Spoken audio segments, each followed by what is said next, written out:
Bonjour à toutes et à tous et merci de nous suivre sur Bordeaux TV. Ça nous fait un immense plaisir de vous retrouver. Ici, nous sommes au Grand Hôtel. Le Grand Hôtel, c'est un endroit très connu à Bordeaux. On les remercie d'ailleurs de nous accueillir ici dans ce lieu magique. Mais en attendant, on a le grand plaisir d'accueillir un coach en développement personnel, enfin plus le détailler, quelqu'un que j'aime beaucoup, que j'apprécie beaucoup. Et comme vous savez, sur Bordeaux TV, on aime accueillir les gens qu'on aime.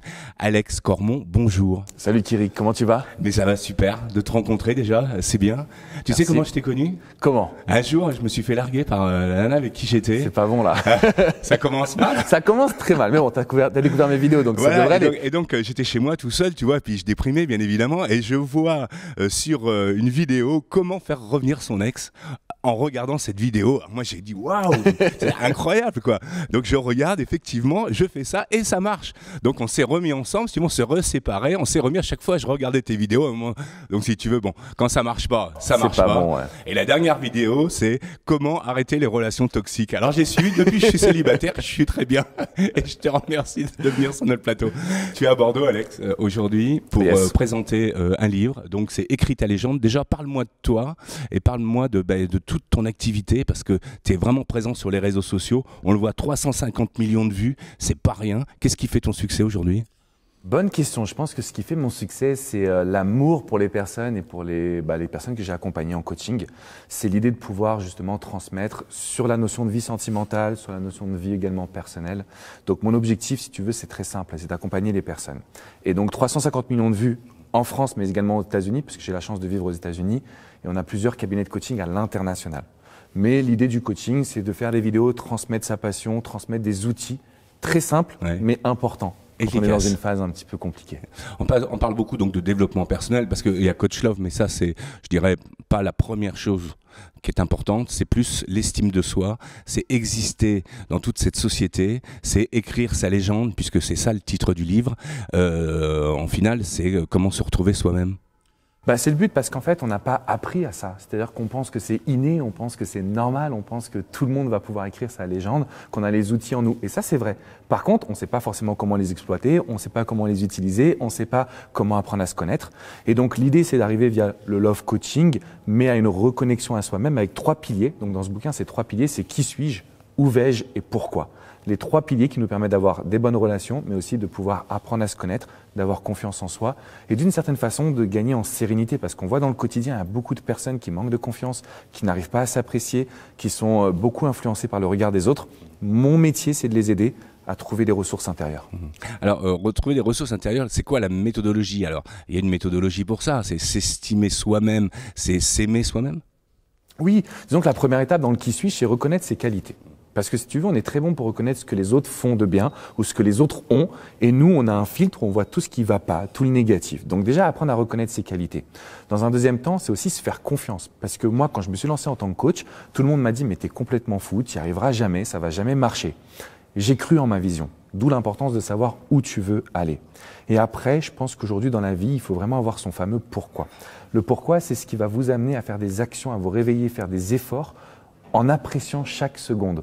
Et en définissant notre pourquoi, on est en mesure de se dire qu'on a notre vie en main. Combien de personnes on a vu qui ont tout pour être heureux, mais ils n'ont pas de pourquoi, ils dépriment. Ils sont complètement déprimés, ils ont des pensées très négatives parce qu'ils n'ont pas ce fameux pourquoi. D'où le 3e pilier qui est, je pensais, celui qui allait être le plus simple. Mais en fait, sur tous les retours que j'ai eu sur le bouquin, on m'a dit le pourquoi, c'est le plus compliqué. Tu te sers beaucoup aussi des exemples de personnes que tu suis pour agrémenter tes vidéos. C'est ça, en fait, c'est utiliser aussi tout ce qui se passe au quotidien chez les gens pour pouvoir les retransmettre chez les autres. Tu sais, c'est très bien que tu me lances là-dessus, parce que quand je me suis lancé, déjà, on m'a pris pour un fou. On m'a dit ça marcherait pas. T'es un peu fou. Je suis un peu fou, c'est vrai. Deuxièmement, en fait, j'ai été encore plus fou parce que j'ai dit, moi, je ne veux absolument rien lire sur le sujet des relations, ou même parfois du développement personnel. Parce que ce que je voulais, c'était extraire des situations de coaching, apprendre de ces situations et expliquer des choses que j'ai vécues. Alors, pas moi personnellement, mais que j'ai vécues en coaching. Et c'est comme ça que ma philosophie, elle est née, et c'est comme ça, je pense, que j'ai pu me démarquer des autres. Donc, si je me base sur des expériences de coaching, c'est parce que je ne veux pas lire d'autres bouquins, type Les hommes viennent de Mars, les femmes de Vénus, etc. Je veux apprendre du terrain. Et ça a été un point où on m'a beaucoup critiqué, parce qu'on m'a dit « mais tu te fais pas former, tu vas pas écouter ce que les autres ont dit ». Je n'ai aucune idée de même ce que les Américains disent sur le sujet, parce que ce que je voulais, c'était me confronter au terrain.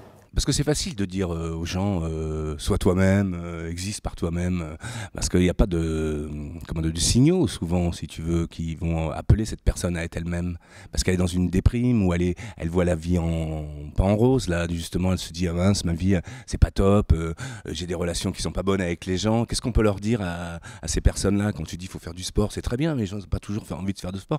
Comment faire en sorte qu'on se bouge à un moment? Qu'est-ce qui va déclencher ça? Je pense que la première étape, si tu veux, c'est de le vouloir. Parce que c'est vrai que c'est pas toujours facile, on n'a pas envie de faire du sport. Mais c'est plus une question d'envie. Tu sais, moi, quand je me suis lancé, j'ai beaucoup galéré au début parce que j'avais envie de faire ce que je voulais. Mais j'ai compris que parfois dans la vie, il faut faire quelques petits sacrifices, il faut faire quelques petits ajustements et il faut savoir passer à l'action. Donc la première étape, c'est de définir 1h30 de routine. Et là, je vous ramène vers un autre bouquin qui s'appelle le Miracle Morning, qui permet d'avoir une routine matinale. Méditation, lecture, sport, journal. C'est-à-dire que je mets des petites notes sur mes pensées. Si tu commences ta journée avec ça, et qu'à côté de ça, tu intègres une notion de ma philosophie qui est « je me fais plaisir ». Chaque jour, je vais faire un truc qui me fait du bien. Eh bien, petit à petit, tu prends goût à la vie et tu trouves une détermination. Tu trouves des envies, des objectifs. Et là, il n'y a plus rien qui t'arrête. Parce que tu vois, aujourd'hui, je pourrais me dire c'est pas facile, il faut que je prenne le train, il faut que j'aille à Bordeaux ici, et puis j'ai plein de trucs à gérer. Mais en réalité, quand il faut, il faut. Sauf qu'il y a une méthodologie, généralement c'est une routine, encore une fois, 4 actions très simples, on médite, on fait du sport, on tient un journal intime et on lit un petit bouquin, 10-15 pages de développement personnel. On prend goût à la vie et derrière on se fixe des objectifs et là on rentre dans une routine qui devient beaucoup plus personnelle. Mais je pense que c'est des excuses, je suis fatigué, mais ça va pas, mais si, mais ça, bien évidemment. Sauf qu'il y en a qui sont déjà passés à l'action. Alors pourquoi pas vous? C'est ça la question. Et la solution aussi, c'est écrire ta légende, hein, exactement, bien évidemment. On est d'accord. La notion de plaisir, ça aussi, c'est important à cultiver. C'est-à-dire que tu parlais de sourire, par exemple. Les gens qui sourient appellent plus les autres. C'est-à-dire que le sourire est communicatif, on le voit bien. Hein, c'est quand même un élément. On se rencontre, nous, dans la rue, par exemple. On va discuter ensemble, ce qui fait qu'on a un bon feeling. On dit, tiens, on va faire quelque chose ensemble. C'est ça aussi ta philosophie? Exactement. Je pense que quand tu commences à sourire, déjà, tu vois la vie différemment. Parce qu'au lieu d'être dans tes petits problèmes du quotidien qu'on a tous, le fait de sourire, on est en train de se dire je vais croquer ma journée à pleines dents. Et quand tu sors dans la rue, que tu souris avec certaines personnes, tu as une énergie qui va être véhiculée, qui va être communicative. Donc du coup, le fait de sourire va t'amener beaucoup plus d'ondes positives. Maintenant, c'est vrai que quand on déprime, c'est pas toujours facile. Non, mais c'est vrai, c'est pas facile. Mais si on y pense et qu'on se force un tout petit peu, on a eu des études scientifiques qui ont prouvé que plus tu souris même chez toi tout seul, plus tu envoies de la dopamine à ton corps. Donc que tu te mets dans une énergie plus positive. Exactement ce dont on a besoin. Le problème, c'est qu'on a tendance à dire oui, mais je vais pas bien, donc on le fait pas. Moi, j'ai envie de vous dire, les amis, il faut se forcer, ne serait-ce qu'un tout petit peu. Et après, c'est un très bon outil aussi de relations sociales. Nous, on s'est rencontrés comme ça dans la rue. Tu es venu vers moi, on s'est souri, on a discuté, et puis on est là en train de faire une interview. Je pense que ça amène beaucoup d'opportunités, beaucoup plus qu'on le pense. Et donc, alors demain, tu es à la FNAC. Exactement. À 16h, je crois. Hein. C'est ça. Donc, tu es conférencier aussi, hein, parce qu'il ne faut pas l'oublier. Tu donnes des conférences aussi. C'est bien aussi d'avoir le public en face, tous les gens, les intervenants. Qu'est-ce que ça te procure, ça? Écoute, tu sais, ça fait 2 ans que je n'étais pas revenu en France à cause de ce fameux Covid, à cause du fait que je suis implanté maintenant aux États-Unis. Mais le fait de revenir en France, de reconnecter avec la communauté, de pouvoir répondre aux questions, de pouvoir aussi rencontrer les gens qui vont regarder mes vidéos, c'est un sentiment qui est indescriptible. J'essaie de trouver le mot, je ne l'ai pas. Je ne l'ai pas parce que c'est indescriptible, c'est juste puissant, c'est la raison d'être finalement de ce projet, de mon métier également.